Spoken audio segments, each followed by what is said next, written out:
अगर आप एक इंटरमीडिएट लेवल के ट्रेडर हो या फिर आपने अभी अभी शुरू किया है, तो आपने कभी सोचा होगा कि मार्केट में जाने के लिए बस दो ही डायरेक्शन होते हैं, अपसाइड और डाउन साइड। तो प्रोबेबिलिटी कितनी बनती है आपकी विनिंग की? 50%। आपने अगर कॉइन फ्लिप करके भी ट्रेड लिया तो आपकी प्रोबेबिलिटी 50% होनी चाहिए। लेकिन फिर ऐसा क्यों होता है कि आप जब अपना दिमाग लगाते हो, आपके स्ट्रैटेजीज यूज़ करते हो, आपके इंडिकेटर्स डालते हो, तो क्यों आपकी प्रोबेबिलिटी 50% से 10% या फिर 20% आ जाती है और आप इतने ट्रेड्स लूज क्यों करने लगते हो? और फिर आप सही डायरेक्शन में ट्रेड लेने के बावजूद भी आपका स्टॉप लॉस प्राइस हिट करती है, फिर उसको जहां पर जाना होता है वहां पर जाती है, जो कि आपका इनिशियल प्लान था। तो ऐसा क्यों होता है मार्केट में? ये लिक्विडिटी स्वीप क्या होता है और आपके स्टॉप लॉस ऐसे हंट क्यों किए जाते हैं? या लिक्विडिटी ओवरऑल स्ट्रक्चर क्या होता है? वो सारी चीज़ें हम इस वीडियो के अंदर समझेंगे। So make sure to watch this video till the end, क्योंकि ये वीडियो आपको बहुत हेल्पफुल होने वाली है। एकदम सिंपल भाषा में समझाने वाला हूँ। सो अगर आप नए हो ट्रेडिंग में तो लिक्विडिटी आपको समझना बहुत इंपॉर्टेंट है, because this is the heart of the market. ये देखो, ये कल की वीडियो का ही बिटकॉइन का चार्ट है जो मैंने यहाँ पे मिटाया नहीं था और मैं बोला था कि ये अपकमिंग ट्रेड के लिए है, और मुझे कितना इंतज़ार करना पड़ रहा है वो देखो आप, कि एक ट्रेड लेने के लिए मैं कितना इंतज़ार करता हूँ। ऐसे नहीं कि मैं उठ गया 5 मिनट के टाइम फ्रेम पे चला गया और चलो यहाँ पे सपोर्ट बन गया, यहाँ पे रेजिस्टेंस बन गया, सप्लाई डिमांड, ये मैं ट्रेड करने लगा। ऐसे नहीं होता, आपको वेट करना पड़ता है। आपकी एज होनी चाहिए एक मार्केट में, वो एज के बारे में भी अलग से वीडियो होगी। लेकिन चलो हम आज के टॉपिक के ऊपर बढ़ते हैं, लिक्विडिटी क्या होती है। तो समझो, बड़े प्लेयर्स जो होते हैं उनको यूजुअली, आप जब ट्रेड करते हो तो आप कितने क्वांटिटी में ट्रेड करते हो? बिटकॉइन छोड़ दो, आप अगर निफ्टी में ऑप्शंस ट्रेड करते हो तो आपका क्या लॉट साइज रहता है? 1 लॉट, 2 लॉट, 5 लॉट, 10 लॉट। आप कितने भी पैसे वाले होंगे या फिर आप कितने भी बड़े क्वांटिटी में ट्रेड करते होंगे, आपके ऑर्डर्स कुछ 1000 या फिर 2000 क्वांटिटी लॉट साइज के ऊपर नहीं जा सकते, आपके उसके नीचे ही रहेंगे। और most probably 90% of you guys watching probably trades with 1 और 2 लॉट्स और 10 लॉट्स मैक्सिमम, उसके ऊपर नहीं जाता ज़्यादा कोई ऑप्शंस में। और नॉर्मल फ्यूचर मार्केट्स में भी वही रहता है, ज़्यादा क्वांटिटी अपने जैसे रिटेल ट्रेडर्स ट्रेड नहीं करते। आप सपोज आपको 1 लॉट बाय करना है, तो आप बाय करने के लिए कोई तो सामने 1 लॉट सेल करने वाला चाहिए, तभी ये ट्रांजैक्शन होता है। एक हाथ देने के लिए आएगा, एक हाथ लेने के लिए आएगा, और उनसे ट्रांजैक्शन होगा और फिर आपका ट्रेड एग्जीक्यूट होगा। ये सिंपल सा लॉजिक मार्केट में चलता है, या अगर आपको पता नहीं होगा तो। एक कोई तो बाय करने वाला रहता है और वही ऑर्डर कोई तो सेल करने वाला रहता है, तो ये ट्रांजैक्शन होता है।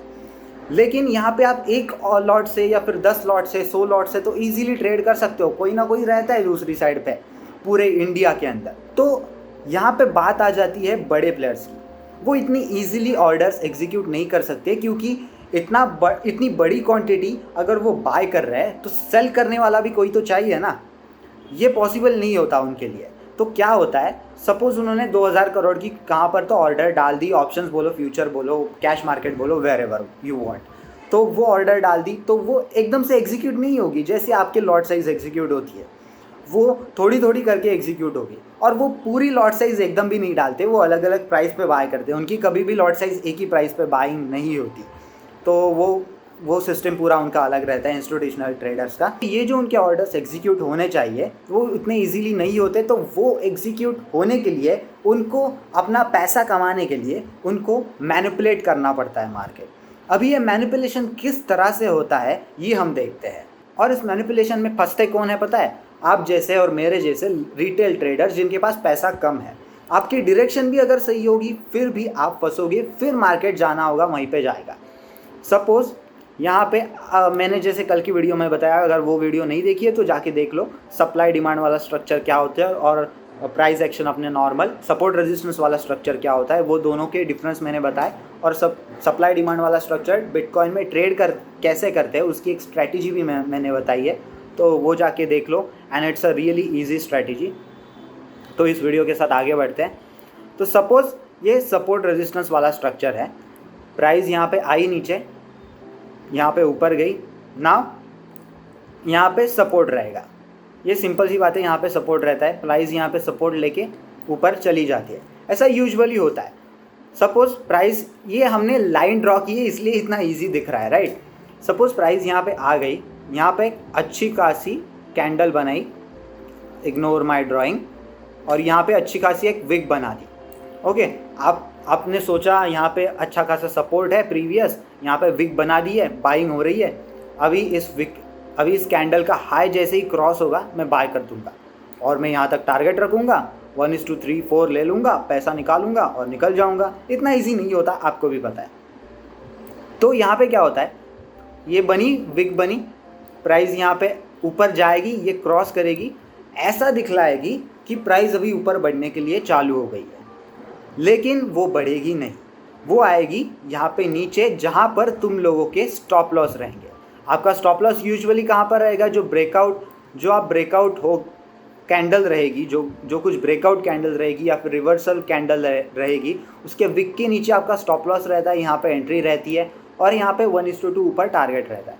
तो ये जो एसएल रहता है आपका, वो आपका एसएल हंट करने के लिए प्राइस आएगी। अब ये क्यों आएगी, उसका लॉजिक समझते हैं, क्योंकि लॉजिक से ही अगर आप समझोगे तो आपको आसानी होगी मार्केट मूव कैसे करता है ये समझने में। अभी बड़े प्लेयर्स को प्राइस ऊपर लेके जानी है, लेकिन उनकी एंट्री अभी तक बनी नहीं है, उनको एंटर करने के लिए अभी तक जगह मिली नहीं है, उनको उतनी लिक्विडिटी मिली नहीं है।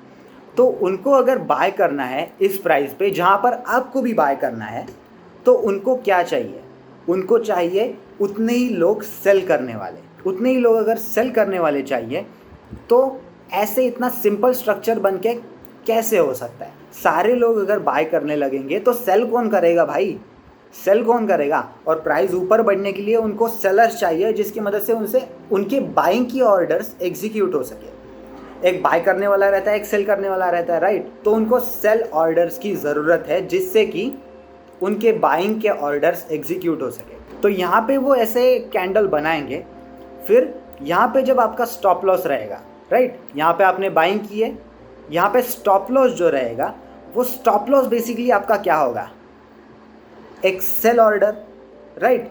समझे आप, अगर आप यहाँ पे बाय कर रहे हो, इस कैंडल के ब्रेकआउट पे बाय कर रहे हो, तो आपका स्टॉप लॉस, आपका एग्जिट क्या रहता है, आपका एग्जिट रहता है एक सेल ऑर्डर, राइट। तभी तो आप एग्जिट हो पाते हो, आपका सेल ऑर्डर रहेगा। और वही इंस्टीट्यूशनल प्लेयर्स को, बड़े वेल्स को, शार्क्स को, whatever you want to call them, उनको चाहिए आपके स्टॉप लॉसेस। जब वो आपके स्टॉप लॉसेस हंट करेंगे, जब वो प्राइस आके यहाँ पे नीचे टच होगी, आपके स्टॉप लॉसेस ट्रिगर होंगे, आपके सेल ऑर्डर्स मार्केट में आएंगे, तब वो लोग, प्राइस नीचे आएगी, आपके स्टॉप लॉसेस ट्रिगर होंगे, तब वो लोग यहाँ पे बाइंग के ऑर्डर्स डालेंगे, क्योंकि अभी उनको लिक्विडिटी मिल गई है। कहाँ से, आपके सेल ऑर्डर से। आप तो फंस गए यहाँ पे, आपके सारे स्टॉप लॉसेस हिट हो गए। सारे लोग जो यहाँ पे सोच रहे थे कि प्राइस ऊपर जाएगी, यहाँ पे आपके स्टॉप लॉसेस तो हंट हो गए यहाँ पे।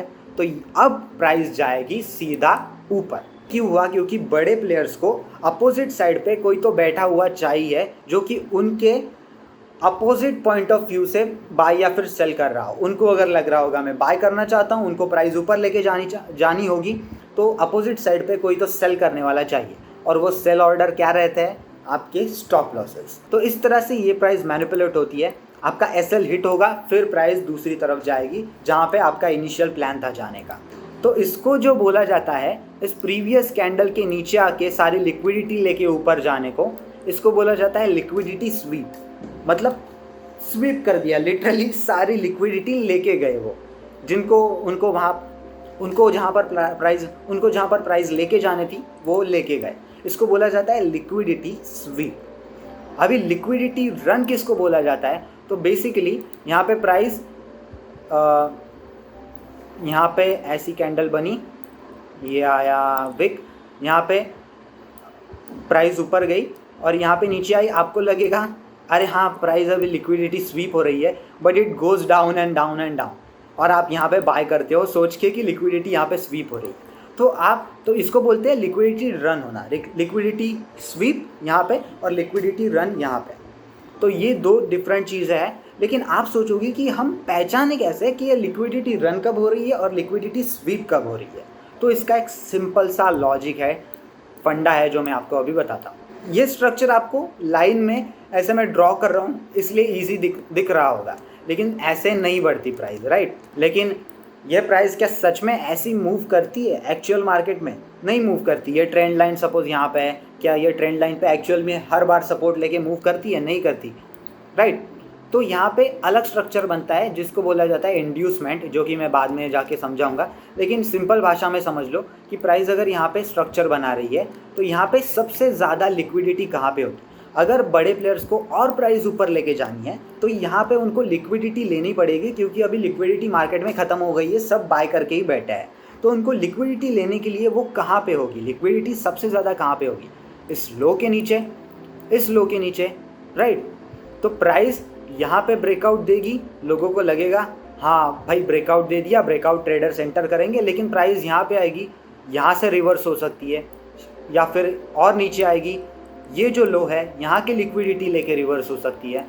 तो इसको बोला जाता है इंड्यूसमेंट, जो कि मैं बाद में समझाऊंगा। But this is basically liquidity SVEEP. ये लो है, इसके नीचे बहुत सारी लिक्विडिटी पड़ी हुई है, तो प्राइस यहाँ पे आएगी, स्वीप मारेगी और ऊपर चली जाएगी। तो सिंपल सा लॉजिक है, जब प्राइस अप ट्रेंड में रहती है तब लिक्विडिटी स्वीप ये लोस पे ही होगी हमेशा। जो हायर लोज रहेंगे वहीं पे आके लिक्विडिटी स्वीप होगी। आप जब प्राइस अप ट्रेंड में रहेगी तब आप यहाँ पे लिक्विडिटी स्वीप होना एक्सपेक्ट नहीं कर सकते। यहाँ पे लिक्विडिटी ऐसे स्वीप होना एक्सपेक्ट नहीं कर सकते, क्योंकि हो सकती है, नहीं हो सकती ऐसा मैं नहीं कह रहा, but the trend is in up trend, right. तो आप यहाँ पे क्यों लिक्विडिटी स्वीप एक्सपेक्ट करोगे? जब प्राइस आपको क्लियरली बता रही है कि मैं ऊपर जाना चाहती हूँ, तो प्राइस स्वीप लिक्विडिटी किसी लॉस की करेगी, राइट। लिक्विडिटी स्वीप हमेशा लॉस की होगी, फिर प्राइस ऊपर जाएगी। और उसी अप ट्रेंड में आप जो हाइज रहेंगे वहाँ पे लिक्विडिटी रन एक्सपेक्ट करोगे और लॉस पे लिक्विडिटी स्वीप एक्सपेक्ट करोगे। अपोजिट टू दैट, अगर प्राइस डाउन ट्रेंड में है तो यहाँ पे आप लिक्विडिटी स्वीप कहाँ पे एक्सपेक्ट करोगे?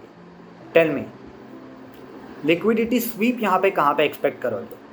क्या आप इन लोस पे लिक्विडिटी स्वीप एक्सपेक्ट करोगे? नहीं, आप एक्सपेक्ट करोगे यहाँ पे हाइज पे, क्योंकि अभी प्राइस को अगर नीचे जाना है तो उसको क्या चाहिए? उसको चाहिए बाइंग ऑर्डर्स। तो बाइंग ऑर्डर्स कहाँ पे मिलेंगे? स्टॉप लॉसेस हंट कहाँ पे होंगे? यहाँ पे। तो यहाँ पे लोगों के स्टॉप लॉस हंट करेगी प्राइस, फिर और नीचे जाएगी। सो ये सिंपल सी चीज़ें मैं आपको बता रहा हूँ और जल्दी से जल्दी लिख लो। जब आप प्राइस अप ट्रेंड में रहती है, जब प्राइस अप ट्रेंड में रहती है तब आप लिक्विडिटी स्वीप सिर्फ लोस पे एक्सपेक्ट करोगे और हाइज पे आप लिक्विडिटी रन एक्सपेक्ट करोगे। लेकिन जब प्राइस डाउन ट्रेंड में रहती है तब आप लिक्विडिटी स्वीप हाइज पे एक्सपेक्ट करोगे और लिक्विडिटी रन लोस पे एक्सपेक्ट करोगे।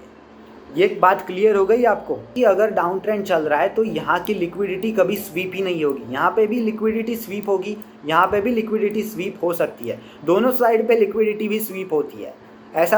ऐसी कोई भी बात नहीं, अगर प्राइस को साइडवेज जाना होगा तो दोनों साइड की लिक्विडिटी स्वीप करती है, प्राइस एक रेंज में फंस जाती है। तो हो सकती है, लेकिन आप यहाँ पे प्रोबेबिलिटी का गेम खेल रहे हो, राइट। तो आपकी विनिंग प्रोबेबिलिटी कब ज़्यादा होगी? जब आप ट्रेंड के साथ चलोगे। जब आप डाउन ट्रेंड में हैं तब आप हाइज पे लिक्विडिटी स्वीप एक्सपेक्ट करोगे, और जब प्राइस अप ट्रेंड में है तब आप लोस पे लिक्विडिटी स्वीप एक्सपेक्ट करोगे। अभी इसमें लिक्विडिटी स्वीप्स में एंट्री कैसे लेनी है वो एकदम सिंपल सी चीज़ रहती है, लेकिन फिर भी वो मैं आपको पूरी डिटेल में एक अलग वीडियो में बताऊंगा। यहाँ पे हम लिक्विडिटी के बारे में ही अच्छी तरह से बात करेंगे। तो सपोज़ ये आपको स्वीप कहाँ एक्सपेक्ट करना है पता चल गया, जब प्राइस ट्रेंडिंग रहती है तब। लेकिन आपको लिक्विडिटी स्वीप है ना, यूजुअली रेंज मार्केट में भी होती है, कंसोलिडेटिंग मार्केट में भी होती है। आपने अभी तक जो यूट्यूबर्स देखे हैं उन्होंने प्राइस एक्शन में क्या सिखाया होगा आपको? ये ऊपर सपोर्ट है, ये नीचे रेजिस्टेंस है, प्राइस यहाँ पे रेंज में फंसी हुई है, यहाँ पे ब्रेकआउट देगी प्राइस, आप बाय करो, प्राइस ऊपर जाएगी, ब्रेकडाउन देगी, आप सेल करो, प्राइस नीचे जाएगी। आपने ये ट्रेड करके भी देखा होगा, राइट। तो ये कितनी बार सक्सेसफुल हुआ है आपके साथ? आप ही ज़रा सोचो दिमाग लगा के कि इतना इजी है ये ब्रेकआउट और ब्रेकडाउन ट्रेड करना? नहीं है। तो आपको यहाँ पे क्या करना है? यहाँ पे भी लिक्विडिटी स्वीप होती है, लेकिन यहाँ पे कैसे लिक्विडिटी स्वीप होती है उसकी एक टेक्निक है जिसको AMD बोला जाता है। अभी मैं बता ही देता हूँ, इसकी वापस से और एक डिटेल वीडियो में बना दूंगा बाद में। AMD इसको बोला जाता है एक्यूमुलेशन, मैनिपुलेशन और डिस्ट्रीब्यूशन। यूजुअली प्राइस फेजेस में चलती है। प्राइस अप ट्रेंड में है या फिर किसी भी ट्रेंड में है, इसको बोला जाता है डिस्ट्रीब्यूशन हो रहा है प्राइस, डिस्ट्रीब्यूशन हो रहा है प्राइस का। बाद में डिस्ट्रीब्यूशन होने के बाद प्राइस होती है थोड़ी देर के लिए अक्यूमुलेट, इसको बोला जाता है अक्यूमुलेशन फेज। एक ही रेंज में फंस जाती है प्राइस।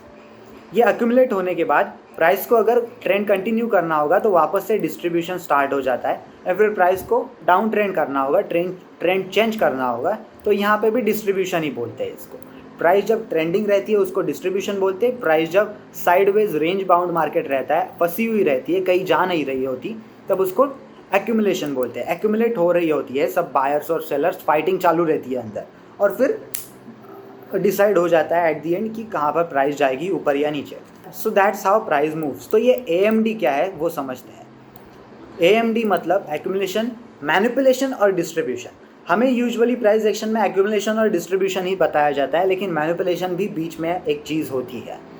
अभी प्राइस यहाँ पे रेंज में है, पकड़ो, और प्राइस यहाँ पे ट्रेंड देखना है, हमेशा ट्रेंड देखना है कि आपकी प्रोबेबिलिटी अगर आपको अच्छी करनी है तो ट्रेंड देखना है। यहाँ पे सपोज प्राइस नीचे आई है, डाउन ट्रेंड में आके अब रेंज में आके फंसी है। Now what you are going to expect here? Of course price यहाँ से रिवर्स भी हो सकती है, एक अप ट्रेंड भी शुरू हो सकता है यहाँ पे, बट अगर आपकी प्रोबेबिलिटी डाउन साइड पे ज़्यादा रहेगी, राइट, क्योंकि प्राइस ऑलरेडी एक डाउन ट्रेंड में है। तो यहाँ पे हमारे 3 स्टेप्स है AMD। तो ये हो गया यहाँ पे एक्यूमुलेशन।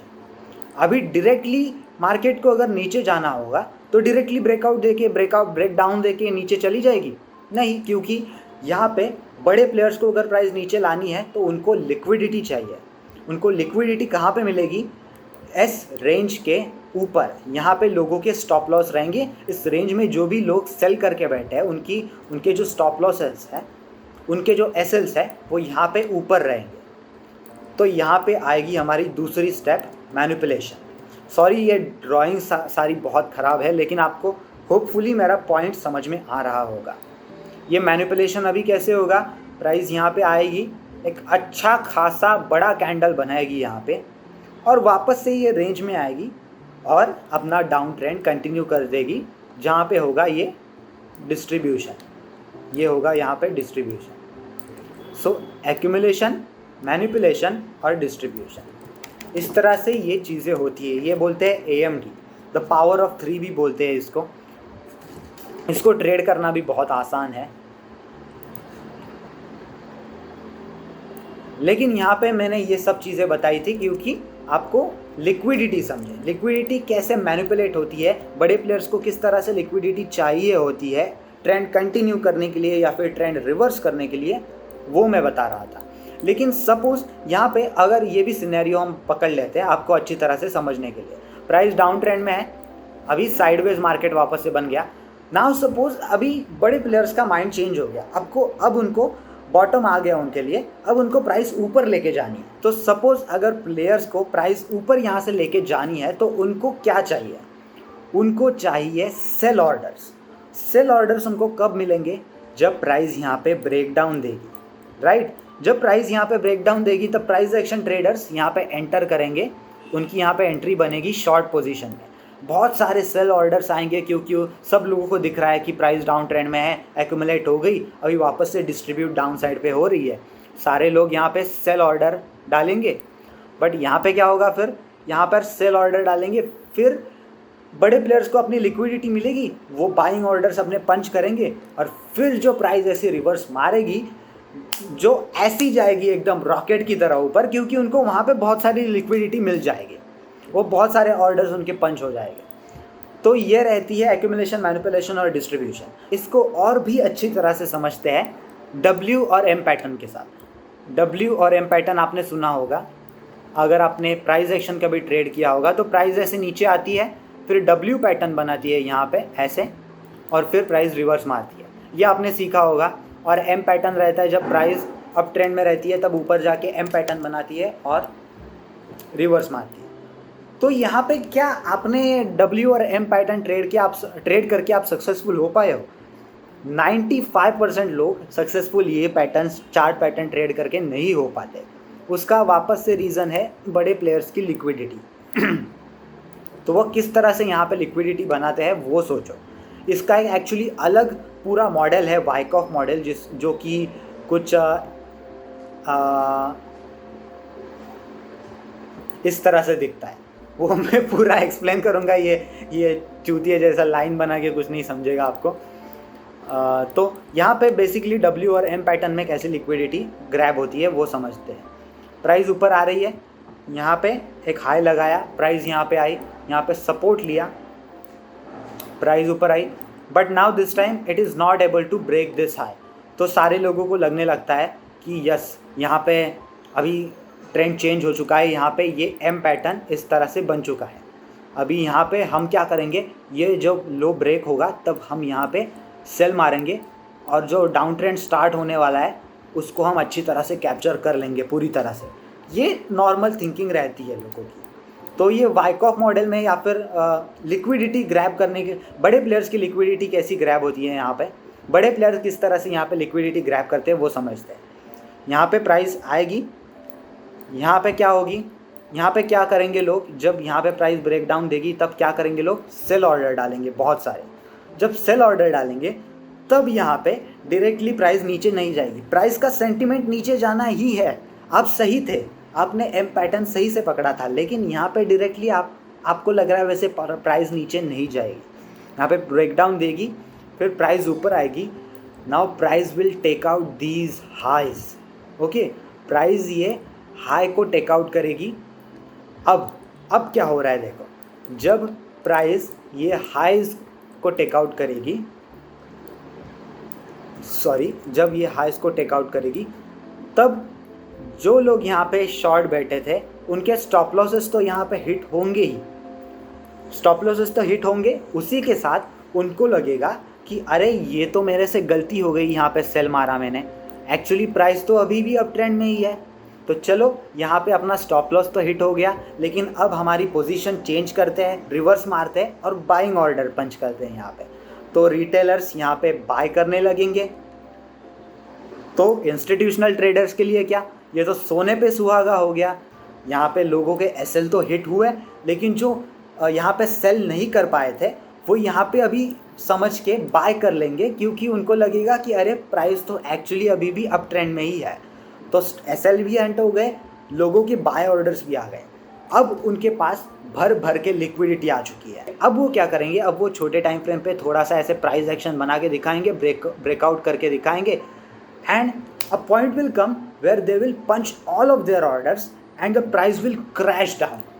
क्रैश करेगी सीधा प्राइस। ये ऐसे ट्रेड किया जाता है डब्ल्यू और एम पैटर्न। इस तरह से एक्चुअली मूव होता है डब्ल्यू और एम पैटर्न, ना कि इस तरह से। ये नहीं चलता मार्केट में अभी मतलब ये कभी भी नहीं चल रहा था, लेकिन जो भी कुछ आपको लोग बता रहे हैं डब्ल्यू एम पैटर्न ट्रेड करके, सही भी होंगे, वो कर रहे होंगे, but the probability is very low. और वो बस आपको उनके विनिंग ट्रेड्स ही दिखा रहे हैं जो कि कभी कभार चल जाते हैं। अभी मतलब हर बार ही डब्ल्यू और एम पैटर्न फेल होने लगा तो सारे लोगों का उस पर ही विश्वास उड़ जाएगा, राइट। तो कोई ट्रेड ही नहीं करेगा, तो कभी कभी वो चलवाना भी पड़ता है, कभी कभी वो चलेंगे भी मार्केट में। तो वो चीज़ आपको ध्यान में रखना है। लेकिन प्रोबेबिलिटी ज़्यादा किस चीज़ की है, इस चीज़ की। ये अच्छी तरह से चलता है as compare to this. Okay, ये सारी चीज़ें अपने दिमाग में भर लो, तो इस तरह से सारी लिक्विडिटी ग्रैबिंग और लिक्विडिटी रन की स्ट्रैटेजीज ट्रेड की जाती है। और आई एम होपफुल कि आपको इस बड़े वीडियो से 35 मिनट की, कुछ 34 मिनट की वीडियो हो गई, अभी काट छाट करके छोटी हो जाएगी, तो आपको इसमें थोड़ा बहुत लिक्विडिटी के बारे में समझ में आ गया होगा। लिक्विडिटी और भी मैनिपुलेट डीपर लेवल पे कैसी की जाती है, उसके मॉडल्स है अलग अलग। सो और भी अगर आपको इन चीज़ों के बारे में डीपर लेवल पे समझना है सिंपल भाषा में, तो प्लीज़ इस चैनल को सब्सक्राइब कर देना, क्योंकि मैं आने वाले समय में लाइव ट्रेड्स भी लाने वाला हूँ, आपको पूरी तरह से नॉलेज देने वाला हूँ। इस पूरी स्ट्रक्चर की किस तरह से सारी चीज़ें इसमें मैनिपुलेट हो रही है वो आपको क्लियरली समझ में आ जाएगा यहाँ पे। तो make sure to subscribe to this channel. बस आज की वीडियो के लिए इतना ही, मिलते हैं अगली वीडियो में।